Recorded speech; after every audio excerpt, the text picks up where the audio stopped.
The Brexit crisis is now entering uncharted waters, even for our flexible, unwritten constitution.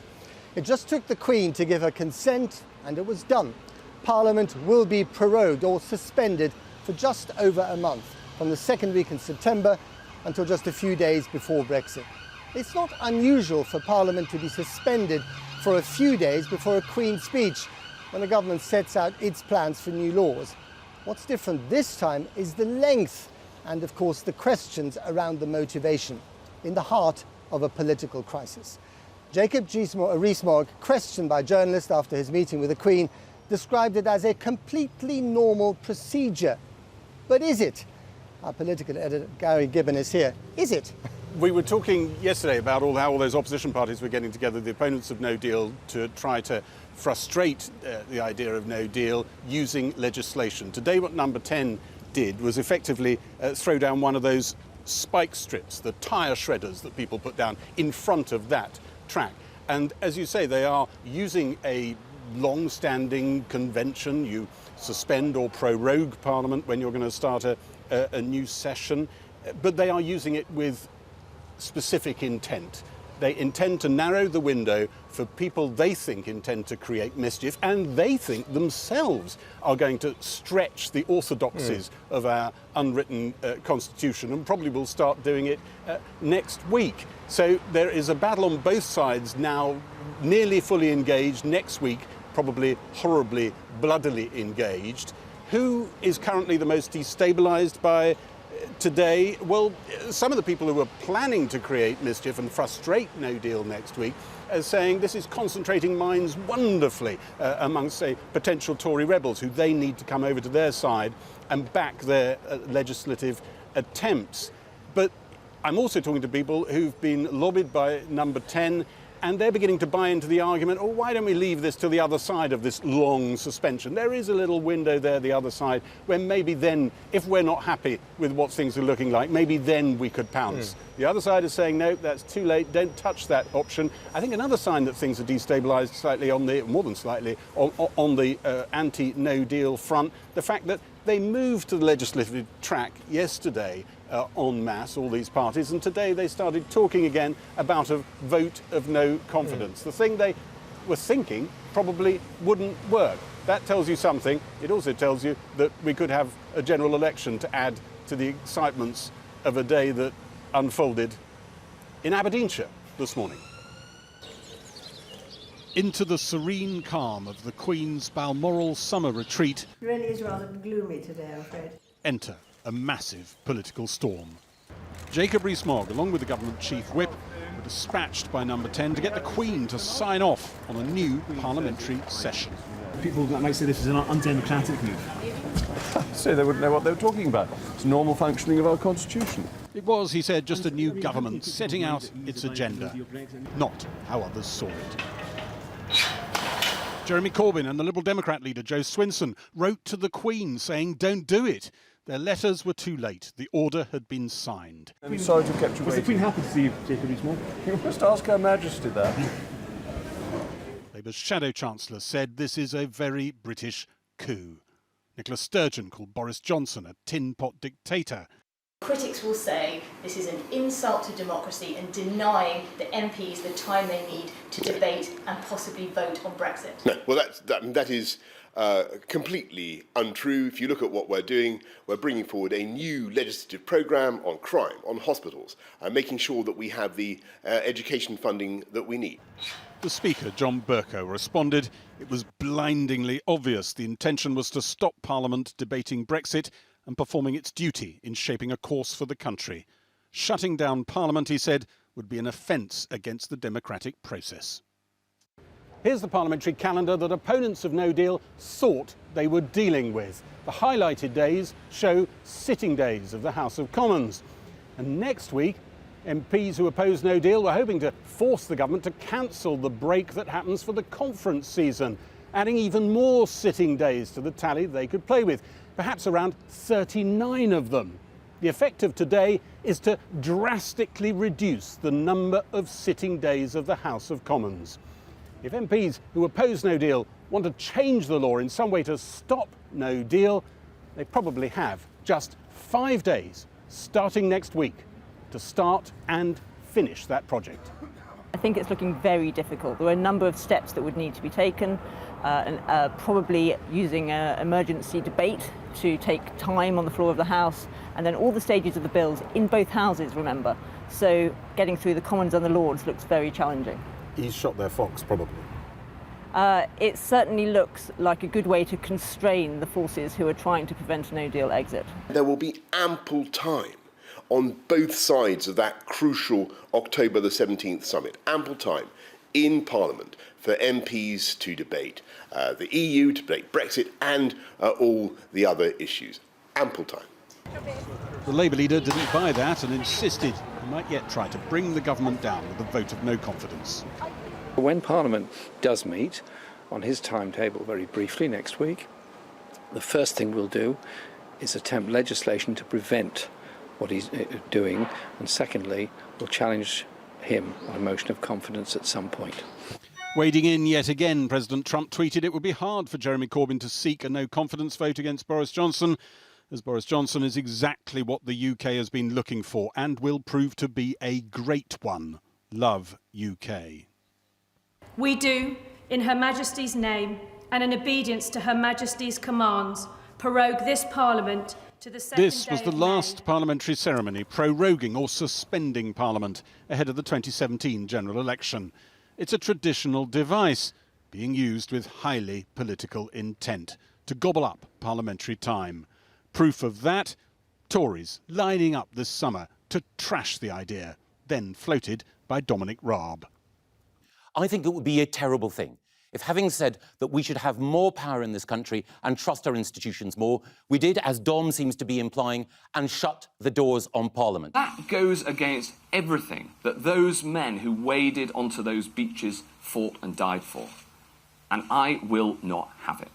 It is a ridiculous suggestion to consider proroguing Parliament. You don't deliver on democracy by trashing democracy.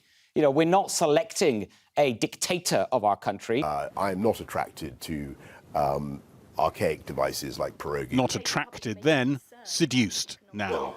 We need to get on with our domestic agenda, and that's why we're announcing a Queen's speech for October the 14th. OK? Thank you. A battle of political wills and wits is underway. The government's stretching of convention will next week be mirrored by their opponents in Parliament. Stop the coup! Stop the coup! The unwritten constitution creaking as politics polarises and anger intensifies. Well, 3 politicians in a room with the Queen is all it took to suspend Parliament. Our chief correspondent Alex Thompson is at Balmoral, where it happened. Alex, tell us what happened.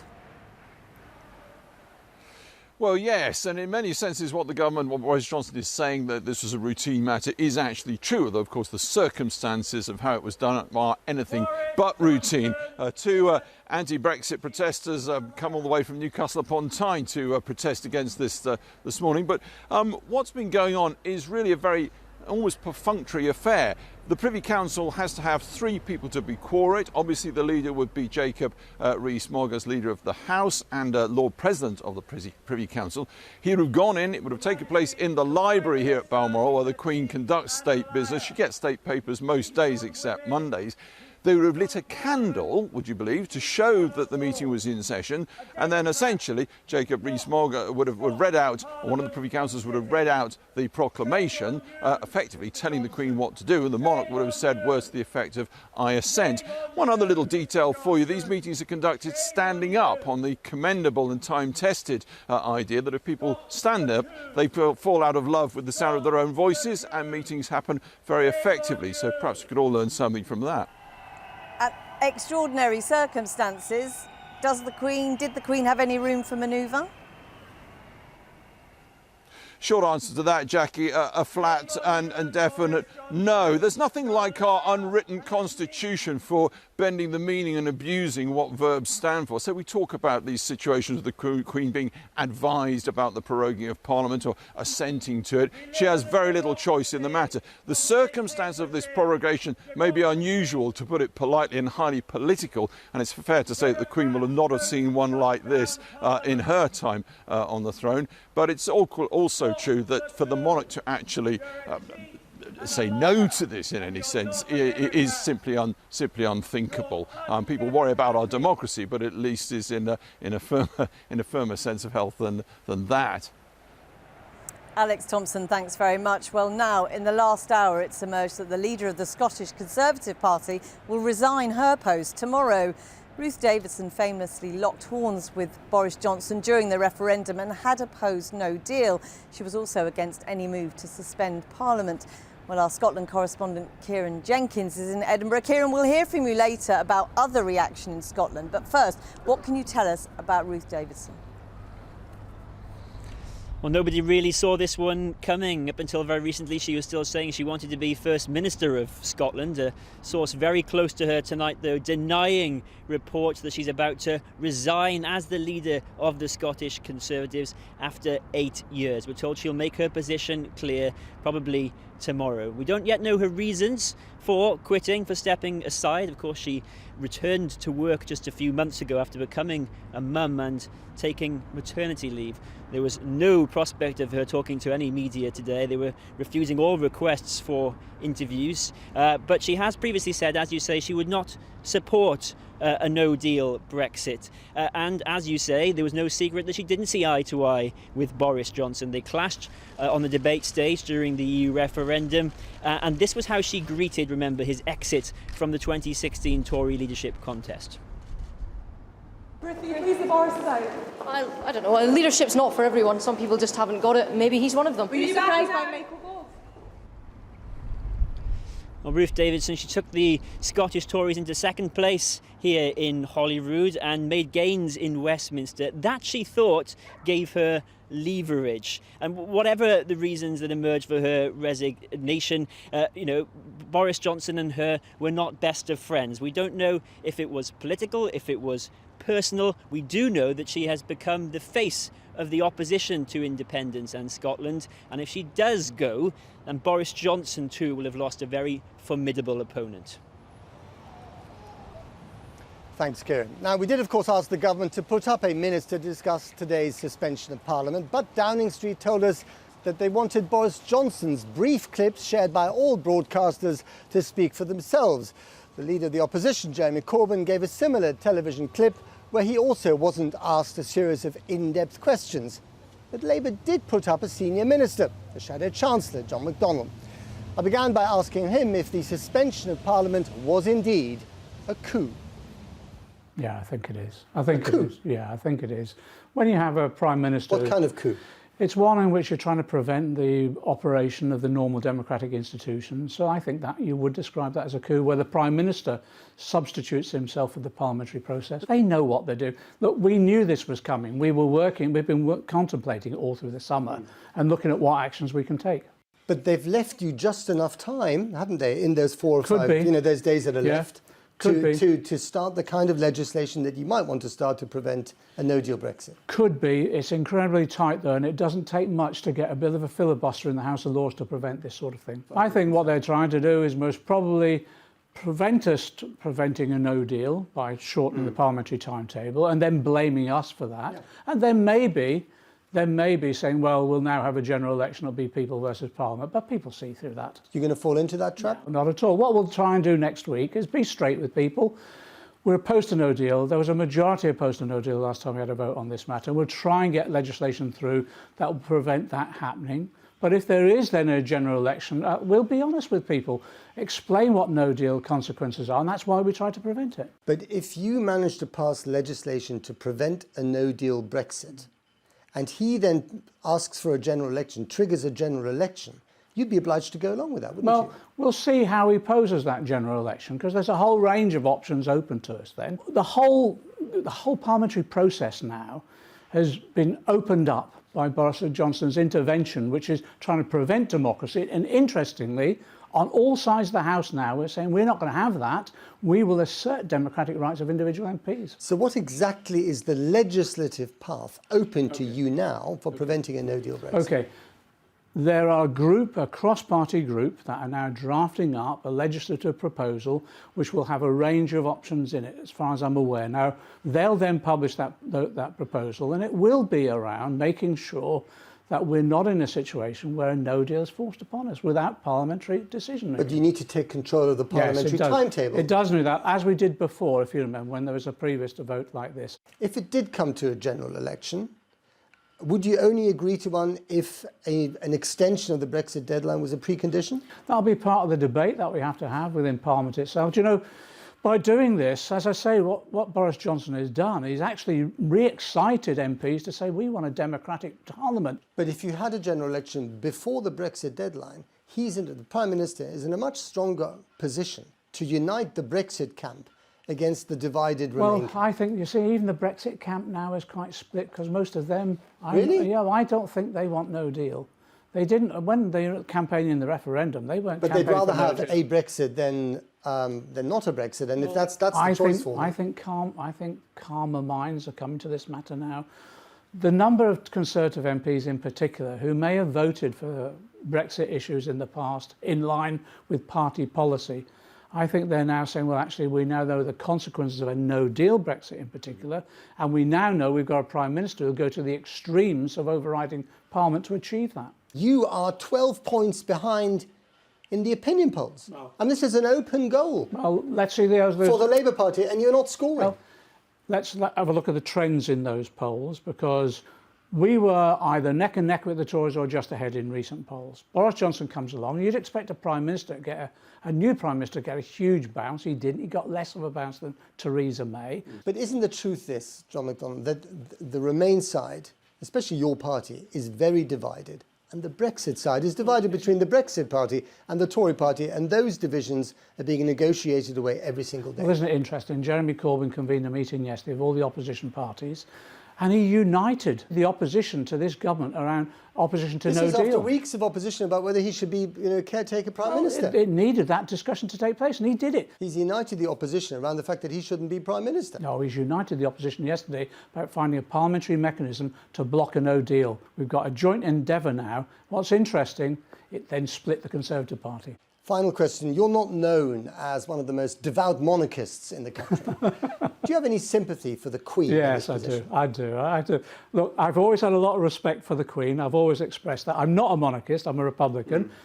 The issue is, as the Constitution now stands, she has to abide by what the Prime Minister brings to her. Now, it's the Prime Minister that's put her in this impossible position, so I do feel for her, and he shouldn't have done that. So are you a Republican that's asking a monarch to overstep their constitutional powers? No, I'm a Republican saying to a Prime Minister, just behave like a Prime Minister and not in this, reckless and irresponsible way. John McDonnell, thanks very much. Thanks. Well, with me now is resident historian at the Institute of Government, Dr. Catherine Haddon, and expert on parliamentary protocol, and John Curtis, who's Professor of Politics at the University of Strathclyde and the leading analyst of public opinion, talking to us from Glasgow. Let's talk to you, Catherine, first. Thanks for coming, by the way. Is it a coup or is it just a massaging of the diary? I think it's somewhere between the two of those. Look, this is constitutionally, the Prime Minister is able to do this, and the Queen could not, in these circumstances, refuse him. And it's not unprecedented? It's not unprecedented either. Of course, we have at this every end of a parliamentary session to have prorogation, but also using prorogation in this way, that's certainly happened before. Politically, though, it's a very risky move and a very bold move in terms of the opposition that the government has now united together because of doing this. So do you think it may have backfired from them. And do you think the boldness of the government's move here is proportional to the thinness of their majority?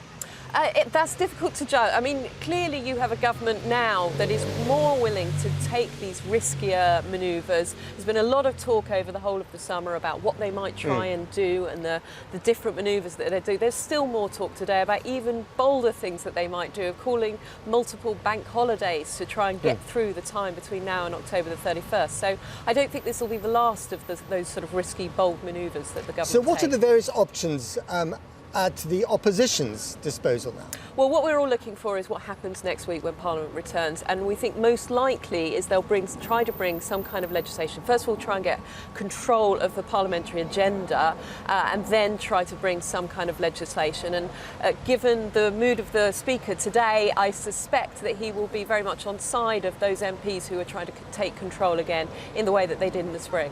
Let's turn to John Curtis in Glasgow. John Curtis, do you think this might be a trap for the opposition? In other words, you pass no-deal legislation trying to get rid of no-deal Brexit, and then we can use that as an electoral ploy against you in a forthcoming general election. Well, that is an electoral ploy, so long as the opposition are willing to play along with it. We should remember that under the terms of the Fixed Terms Parliament Act, it requires the votes of 2/3 of MPs to vote in favour of an election, and if indeed the response of the government to a successful attempt by those in the anti-no deal camp to legislate away that possibility, they could say, well, I'm terribly sorry, Prime Minister, but we don't agree there should be an election this side of the 31st of October. And in those circumstances, well, shall we say it's going to be very difficult for the government to call an election. You would have to get rid of the Fixed Term Parliament Act first. Now, when they engage in this extraordinary political gamble, the government must have been looking at some numbers somewhere. Are there numbers out there that are telling them that a risky gamble like this can actually pay off? Well, in effect, what Boris Johnson is trying to do electorally is to unite the Leave camp, which is around half of the public, and is hoping that the Remain camp, which has been seriously divided in the wake of European Parliament elections between Labour and Lord Democrats and the SNP north of the border, that Remain voters remain divided.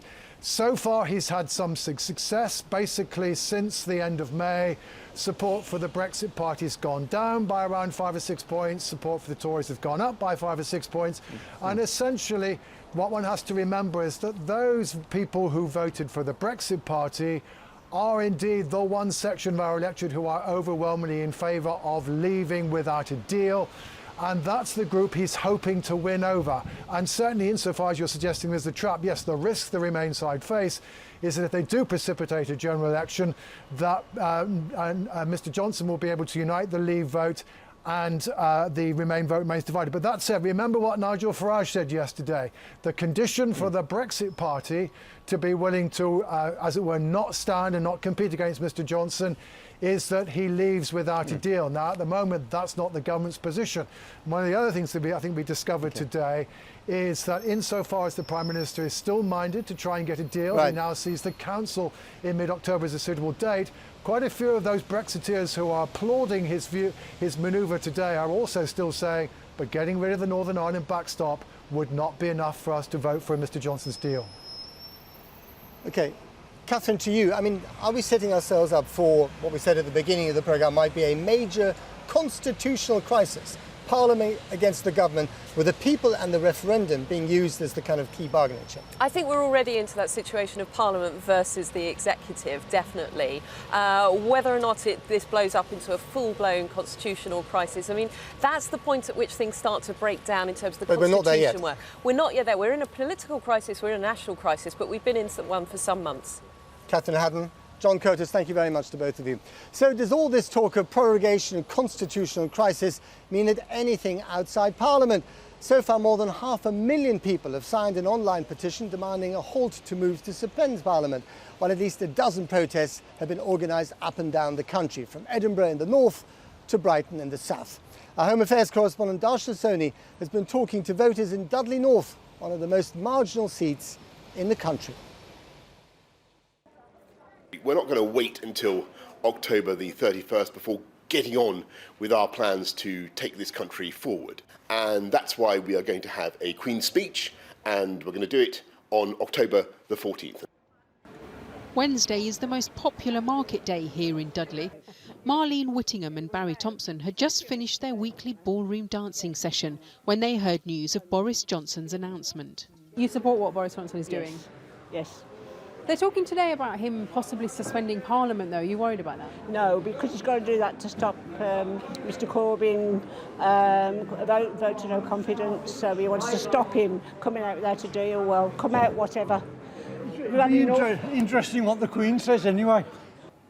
The friends like shopping here but admit it's seen better days. This is a town that has suffered the decline of industry, of the steelworks and the foundries. The town centre, it just declines. You've got a lot of shops closed and you get more shops open, like what I call the Mifty shops, like Acorn and the Heart Foundation. Charity shops. Charity shops. Adrian Collins is a pub manager. However controversial today's announcement from Westminster, Mr Collins doesn't think it will make any difference. I voted to leave UK, EU, and it's been so dragged out now. I don't care if we do or if we don't. You've had enough of the whole thing? I've had enough of the whole bunch of lies from both sides. Mr Collins now feels that no mainstream party represents him, like many in this town where 70% voted to leave. However controversial Boris Johnson's decision, the Tories hope that it'll appeal to voters in areas like Dudley North, which they'll be targeting in the next election. This area has previously always voted Labour, but in the last election their majority was reduced to just 22 after widespread disillusionment over Brexit. Kevin Moore's family have run a stall here for 80 years. So all this talk today about what's going on in Parliament, do you feel it affects your life or do you feel it's kind of removed down in London? No, it's all London-based, isn't it? It's like a different country down there. They treat us all different. And it's that feeling that the goings-on at Westminster are far removed from people's everyday lives that won't change here, whether Parliament is suspended or not. Darshna Soni, Channel 4 News, Dudley. Well, with me now are the Conservative former Cabinet Minister Sir John Redwood and the Liberal Democrat MP Layla Moran. Thanks to both of you for coming here. Let me start with you, John Redwood. Boris Johnson has a majority of 1. He was elected by a majority of 140,000 members of the Tory party. He has no mandate from the electorate, and yet he has done this. Outrageous. Well, we have the biggest democratic mandate ever of the 17.4 million people who voted for the referendum and wished to see it implemented. That was not a mandate to suspend Parliament. And Boris and I and many other MPs were elected in that general election in 2017, and we're still covered by that manifesto and that mandate. And if this Parliament really doesn't want this government, then it has to table and win the relevant votes to get a general election. I don't think they're about to do that. But we are a parliamentary democracy. That building over there has a task, and that's to keep an eye on the executive. Yes, indeed, and it's doing it. You're suspending them for 5 weeks at a crucial noisy time of our history. Well, I don't see it like that. We're following precedent. We always have 3 weeks off for the party conferences, and then we usually have a short gap at the end of each parliamentary year. Now, the previous government decided to go on for the biggest ever long session. It is high time we had a new Queen's speech and a full debate about the direction of the government with a new Prime Minister. I'm looking forward to that Queen's speech, and I would recommend opposition MPs join in that debate. And Layla Moran, if you don't like what they're doing, you can just, vote against the government. Have a vote of no confidence. If they allowed us, you know what? I want. You can have a vote of no confidence next week on the 3rd of September. I think it's utterly ridiculous that at a time of crisis, if you were in any other job and your organisation was going through a crisis, let alone the country, us as parliamentarians should be able to do our jobs. You're absolutely right. 5 weeks. Parliament has never been prorogued for 5 weeks before. And actually, I would argue, why on earth would we have a conference recess? But hang on a minute, we have the conference season anyway. Well, we shouldn't. Right, okay. But we have the conference season anyway. I mean, you've got 4 fewer days to do the business that you want to do than you would have done without this. Surely, if you get your act together, you can do the things you want to do. Well, that is already happening. And if there is anything that this has achieved, it has certainly concentrated the minds. We have now decided, once and for all, we are going the legislative route. We are going to, when we come back, there is a host of different ways we can do this. And critically, there is a speaker who has said that he will help Parliament be sovereign. We have a parliamentary democracy. Parliament must remain sovereign. We know about the options. We talked about the options to the last previous guests. What are you going to do? Which one do you personally prefer? Well, I'm not in charge, it's time first of all. to choose. But second tick of all, tick absolutely. And the best minds in Parliament and across the country in terms of legislation are looking at this now. I will back whichever one is going to stop no deal. But the point is, Boris Johnson is basically a coward. He doesn't want to face us parliamentarians. He is stopping the people through their representatives for having their voice, and this must be stopped, and it will be stopped. And if Prime Minister Jeremy Corbyn can stop a no deal, are you okay with that? Everyone is pulling together to make sure that no deal will not happen. John Redwood, the majority of people in this country do not want a no-deal Brexit. Is it fair to enforce this, to shove this down their throats at this, very delicate stage? The majority of people in Britain want this over. But they don't want a no-deal They believe we Brexit. should implement the decision of the British people. Many people would have liked a good deal, and Mrs May always said it was either good deal or no deal. She wouldn't accept bad deal. Her deal was a dreadful deal. The public and Parliament said it was a dreadful deal, so we must get on and leave. What makes you think that after the 31st of October, if we leave without a deal, that suddenly things are going to be hunky-dory with the EU? We still need to fashion a future relationship with them. Well, You're storing up an awful lot of bad blood for the next we will stage. be doing an enormous amount of trade with them once we've left, because the World Trade Organization governs all that. We will be cutting the tariffs on imports, and we will, of course, have access to their market, just as America and China has access to their market. This has been absolutely debunked, but the point, people are scared.